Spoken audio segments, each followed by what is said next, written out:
BP Sara, nanawagan na sa mga sundalo. Naku po, patay tayo dyan. Mga banateros, ngayong araw ng kagitingan, hindi lang basta simpleng pagbibigay pugay sa ating mga kasundaluhan. Ha? Pero iba po ang mensahe ni BP Sara Duterte. May napansin ba kayo? Parang may ibang tono. Parang may pinapahiwatig. At ang mas matindi, tila may diretsang panawagan sa ating mga sundalo. Tanong, normal lang ba ito na magbigay ng mensahe si BP Sara Duterte? Naku, hindi ho. O may mas malalim na mensahe na hindi agad nakikita ng mga ordinaryong Pilipino.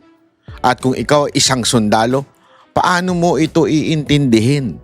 Panoorin ang buong video na to at ipapaliwanag ko sa inyo mga banateros. Kasi sa bawat salita, meron simpleng mensahe dyan. May mas malalaking ibig sabihin. Panoorin mo to hanggang dulo dahil baka mabago ang pananaw mo sa tunay na laman ng mensahe ni BP Sara Duterte. Yawn! Alam nyo, eto kilala naman natin si BP Sara Duterte. Maano ho yan Hindi umiiwas ho yan. At hindi ho yan yung nagsasalita ng walang kahulugan. Yan ho ay laging nag-iisip bago magsalita. Yan ang isang na-observe natin sa mga ilang beses nating nakakausap si BP Sara Duterte do sa mga interview natin. Siya ho'y talagang hindi bibitaw ng salita na walang kahulugan. Siya ho'y hindi magsasalita na out of emotion. Hindi ho. Lahat ng kanyang binibitawan may purpose, ika nga. Sinisigurado niya yung kanyang wordings, yung mensahe ay dumating doon sa mga tao. Hindi lang basta makapagsalita. Kasi may mga ganon, di ba, na yung, hindi, minsan totoo yun nauuna yung bibig kesa yung puso't utak. Di ba? Tapos eventually, babawiin mo na lang. Hindi ho ganon si BP Sara Duterte. Si BP Sara Duterte, kung mapapansin ninyo bago sumagot sa mga katanungan natin nun, ang lalim ng isip. Gumaganon mo na yun Ganun. Kaya nakakanervous ba? Pag ikaw mag-i-interview, nakakanervous. Kasi yung niya, yung kanyang, ayun pagka gumano na yon, matindi isip. Lalo na ho ito. Ito yung speech. Ibig sabihin, hindi ho ito interview. Pinag-isipan niya yung sasabihin niya sa mga sundalo. At, ladies and gentlemen, ipapaliwanag ko sa inyo Kasi yung mismong araw ng kagitingan, na tinatawag natin. Papaalala lang po natin ng bahagya para mas maunawaan ng mga kababayan natin. Ano po ba ito? Kasi marami sa atin nagse-celebrate na isang bagay na nakalimutan na natin ng tunay na dahilan. Itong araw ng kagitingan, ito po yung panahon ng Fall of Bataan, kung saan nahulog sa kamay ng Hapon ang Bataan. At ang mga Pilipino noon, katulong ang mga Kano, nakipaglaban ng 3 buwan. At syempre, nahuli ang karamihan talaga puro Pilipino. Ilan lang naman yung tumulong ng mga Amerikano. Nahuli po ang mga Pilipino at nagkaroon po ng death march. 100 kilometro mula Bataan hanggang Tarlac. Sila ho ay nag-death march, naglakad, gutom, sakit at pagmamaltratong ginawa ng Hapon sa mga Pilipinong sundalo noon. At kaya ito tinawag na araw ng kagitingan. Ito'y paalala ng tapang, sakripisyo na handa kang mamatay para sa bayan. Di ba? Responsibilidad mo bilang isang sundalo na ipagtanggol ang iyong bayan. Yan ho yun Yan ho yung pinaka-context ng araw ng kagitingan. At dito, nagsalita na si BP Sara Duterte. Yung araw ng kagitingan ay para pong araw ng sakripisyo, araw ng pagbibigay at pag-aalay ng buhay ng mga sundalo para sa bayan. Tapos biglang eto ang kanyang mensahe. At syempre, pinaganda natin ang audio nito dahil alam nyo naman, audio file tayo Maano talaga tayo sa audio. Kaya eto, dito nyo lang maririnig. Basta gusto nyo ng speech o kung ano man na hindi nyo naiintindihan sa ibang mga channel dahil ang labo-labo, kay Banat Bay, sisiguraduhin ko, laging malinaw. Kasi gusto ko malinawan tayo sa mga mensahe. O, eto, pinalinaw po natin para mas maganda at maintindihan natin. O, panoorin natin na huwag kayong kukurap. Itigil nyo muna yung ginagawa nyo. Kung kayo ay nagluluto, tigil nyo muna, baka masunog yan. At pag kayo naman umietsyas, ay maghugas na muna kayo. Sige na, magbiday na. Kung walang bidet, tabo-tabo na lang. Di ba? Kung ano man ang inyong ginagawa ngayon sa oras na ito, nagbe-breakfast kayo. Aba, maganda makinig kayo ng mabuti. Huwag kayong kukurap. Dahil dito, talagang matindi ang mensahe ni VP Sara Duterte. Ha? Panoorin ha? Oh. Madayaw, ugmayong adlaw kaninyong tanan. Magandang araw sa inyong lahat. Naka-smile siya. Ang ganda ng mood niya. Oh, di ba? Ang ganda ng mood ni VP Sara Duterte ngayon. Oh. Welcome to the Araw ng Kagitingan commemoration of the city of Davao. Yeah. As we commemorate Araw ng Kagitingan, we honor the courage, sacrifice, and unwavering patriotism of the Filipino soldier. Yan. So, pinapangaralan daw ang tapang, kagitingan, at courage ng ating mga kasundaluhan. We remember those who stood their ground in the face of overwhelming odds, who chose duty over comfort. Ayun. Pinapangaralan natin yung mga tumayo at nanindigan para ipaglaban yung ating bayan. And who offered their lives so that future generations could inherit a nation. O nagbigay ng kanilang buhay upang ang susunod na henerasyon magkaroon ng maayos na buhay. Sa mga nagsakripisyo. Ayan, pinapangaralan ni VP Sara Duterte. Worth living and fighting for. Yun. Sadly, ayan na. Malungkot na siya. Ba't mo nasabing malungkot siya, Banat Bay? Sadly! Kanina happy siya, ngayon, sadly na. Di ba? Sadly, the state, lakihan nga natin, di ko mabasa yung caption eh. Alam mo naman tayo, matanda na, medyo bulag-bulag na. Parang kayo, di ba? Huwag kayo magmahang-mangang, bulag-bulag din kayo. Hindi ko na mabasa. Yan. Sadly, the state of our nation today reveals how we failed the Filipino soldier. Dahil sa kalalagayan ng ating bayan, nag-fail. We fail. Hindi niya sinabing you fail. We fail. Ibig sabihin, nag-fail kami sa mga sundalo. Ito yung maganda dito kay VP Sara Duterte. Kasi pwede naman niya sabihin, you fail to protect the people. O to protect the Constitution. Hindi. Siya mismo sinasabi niya, we fail. Ako, kami, gobyerno, we fail you. Kasi kayo nakipaglaban, nakipagpatayan para sa susunod na henerasyon, naging matapang kayo, nagsakripisyo kayo ng buhay ninyo, pero kami, nasa gobyerno, we failed you. Di ba? Kami ay nakagawa ng hindi maganda. Yan ang maganda kay VP Sara, hindi naninisi. Ang inaano niya dito yung kanyang sarili. Tuloy. The Constitution envisions a nation that is independent.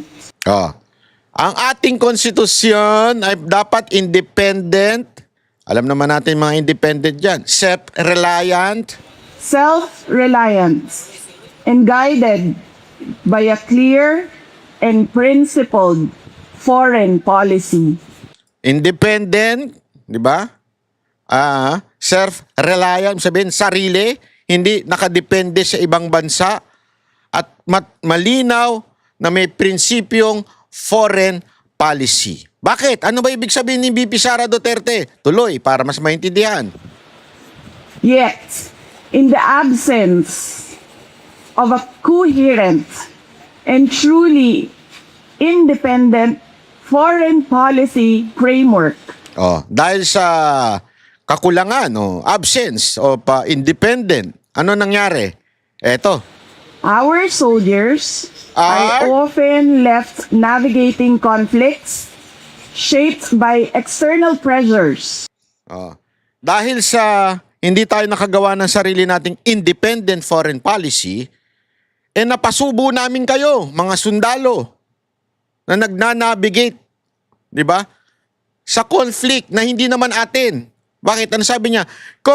Conflicts shaped by external pressure. Not by internal pressure. Not by pressure of anyone, but external. Ibig sabihin, dahil sa mahina yung ating independent foreign policy, hindi malinaw, tayo ngayon ay nahuhubog ng external factor. Sino ito? Yung naguhubog na to, external factor. Ibig sabihin baga, dahil sa dikta ng external factor, hindi lang niya diniretso.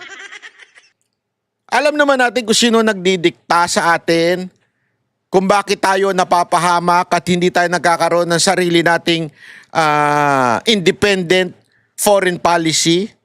Alam na natin kung sinong bansa ang mahiling magdikta. Nadadama yung Pilipinas. Sa katunayan ngayon, dahil sa dikta ng bansa na yon, nadadama yung buong mundo. Alam nyo na siguro kung sino yon. Hindi na dapat kailangan ispelingin. Ika nga, dapat pa bang i-memorize yan?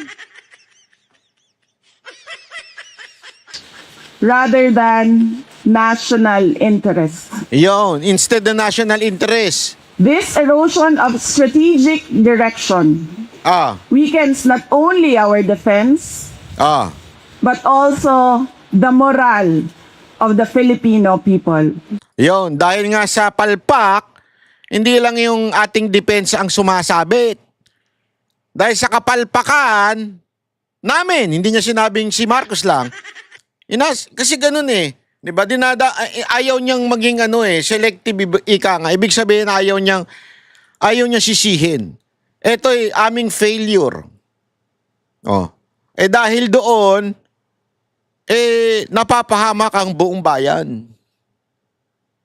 So dito, nagbibigay na siya ng kanyang pananaw pagdating sa kaguluhan sa ibang bansa.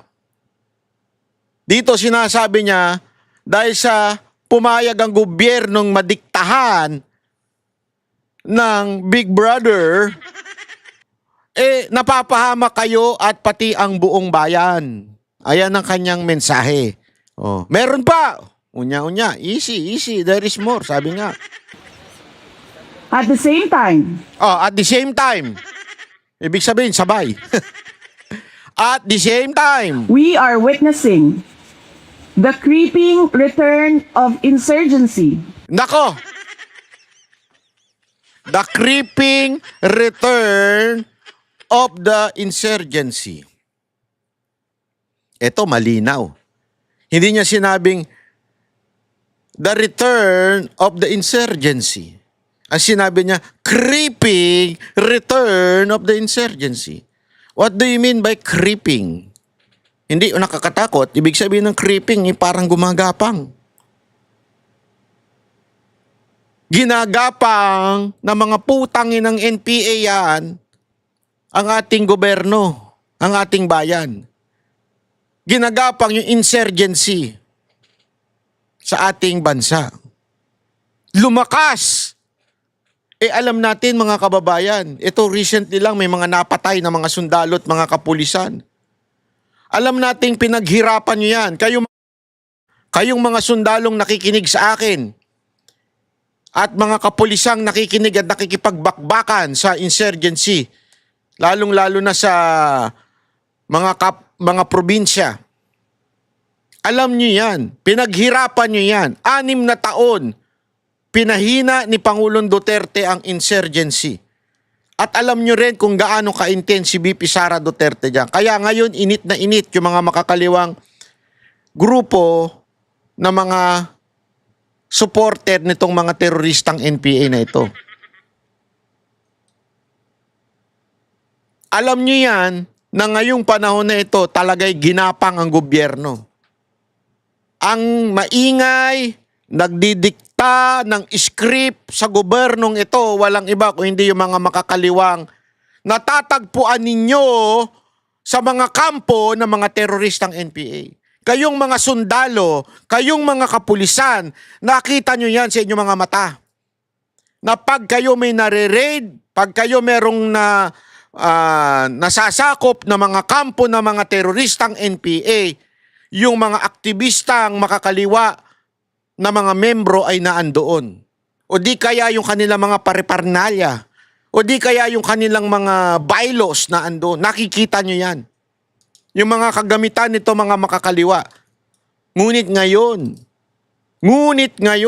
nakikita natin na ginapang nitong mga lintik na mga teroristang makakaliwa na ito ang ating gobyerno.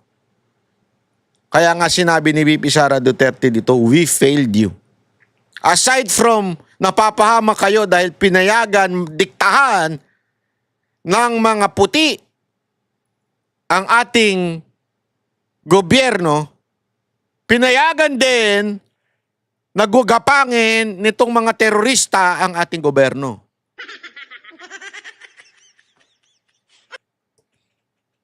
Yan ang mensahe ni VP Sara Duterte. O ano dapat gawin? Ayan.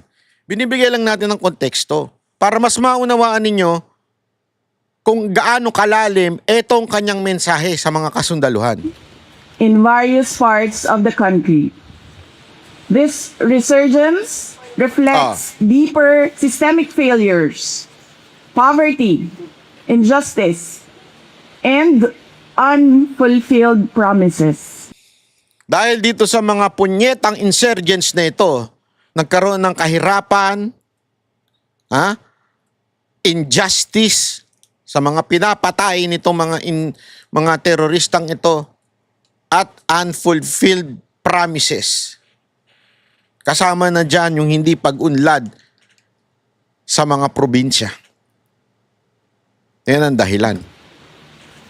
Soldiers are once again placed at the front lines of a conflict Yan. that cannot be solved by military force and bearing the burden of a struggle that demands political will and social reform. Ito, napakaganda nito. Ito dito mo malalaman na talagang si VP Sara Duterte karapat-dapat na Pangulo. Dito niya kasi nauunawaan eh. Sabi niya, hindi niyo kakayanin.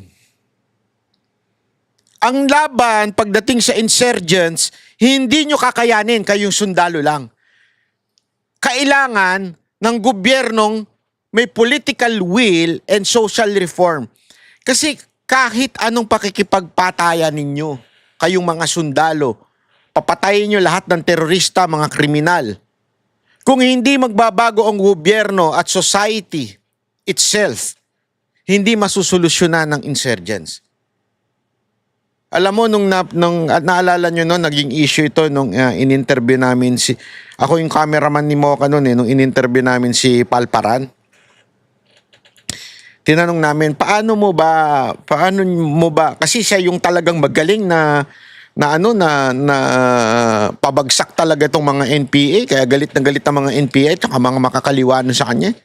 Tinanong namin siya, how did you do it? Kasi itong mamang to, hindi mo aakalaing, alam mo yung para siyempre pagka inisip mo, mga sundalo, marine, parang mga ganun, lalaki ng katawan. Hindi, ito mamang simple, ang payat. Yeah, simple lang eh. Hindi yung matikas na general. Hindi ganun ang dating. Hindi General Luna ang dating. Alam mo, nasasakop niya yung mga sinakop ng mga rebelde, hindi sa pamamagitan ng lakas, sandata. Kasama yun. Pero hindi lang yun. Utak ang ginamit niya. At higit sa lahat, sabi niya nga, the best way, yung mga tao mismo. Yung mga mismong community o yung komunidad, sila yung kakuntsabahin mo. Paano mangyayari yun? Mangyayari lamang yun pag maayos ang gobyerno. Ang gobyerno ang simula ng lahat para mawala ang insurgents. Pag ang gobyerno corrupt, tulad ngayon, nagnanakaw kaliwat kanan, kung sino pa yung nagnanakaw, sila pa ang malakas na loob na i-impeach ang isang matinong vice president. Kung sino pa yung may mga utang, kung sino pa yung mga sinibak dahil gumastos ng pera ng taong bayan, kung sino pa yung binigyan ng mga mali-maletang pera, sila pa ang malalakas ang loob na impeach ang isang alam ng mga kababayan nating matinong vice president.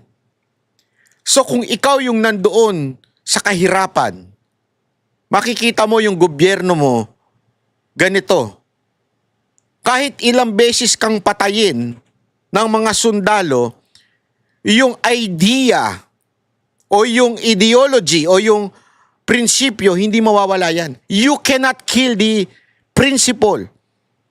Ngayon, ang taas ng presyo ng bilihin. Tangina, 1 buwan mahigit na. Sabi nga ni Loren Legarda, February pa yan. Anong petsa na? Hanggang ngayon nagpe-prepare pa rin. Yan ang nakikita ng taong bayan. Yan ang nakikita ng mamamayan. Wala silang pakialam kung anong politika ka, anong kulay mo, Duterte, Marcos, Robredo ka. Wala kaming pakialam. Ang pakialam namin, gutom kami at walang ginagawa ang putang inang gobernong ito. February pa yan nagsimula. Hanggang ngayon, nagpe-prepare pa rin. Nananawagan tanggalin ng VAT, excise tax, hanggang ngayon, nga. So, sabi nga ni VP Sara Duterte dito, kahit anong pakikipaglaban ninyo, hindi nyo kaya. Hanggang ang gobyernong ito ay magbigay lunas sa tunay na kahirapan. Hindi natin sinasabi o gina-justify na yung kahirapan ng dahilan ng rebelyon. At dapat ka na magrebelde kung ang iyong gobyerno ay masama. Hindi natin yan na sinasabi natin. Pero sinasabi ni VP Sara Duterte dito, hindi nyo kakayanin lang. Patayin nyo man ang patayin ng lahat ng rebelde, magkakaroon ng rebelde, kung hindi maayos ang gobyerno. Yan ang sinasabi ni VP Sara Duterte dito. Di ba? Kaya nga, we need social reform.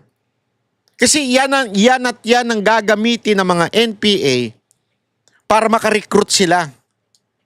Gagamitin nila ang gutom ng tao, gagamitin nila ang kahirapan para mag-recruit sila at magrebelde sa gobyerno.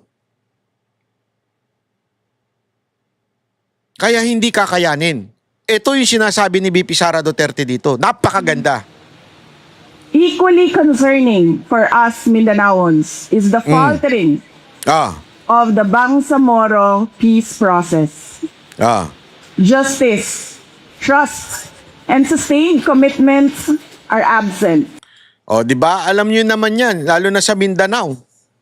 Yung supposedly inayos ni Pangulong Duterte, giniba din ng administrasyon na ito. Alam mo, that's why it is really important. It's really important na dapat ang presidente nang galing sa Mindanao. You know why? Ako naniniwala ako dyan . Bakit kanyo? Kasi tayo mga taga-Luzon, kaya naman natin masolusyonan . May mga mayor naman tayo dito na maayos, katulad ni Yorme. Maayos naman na mayor.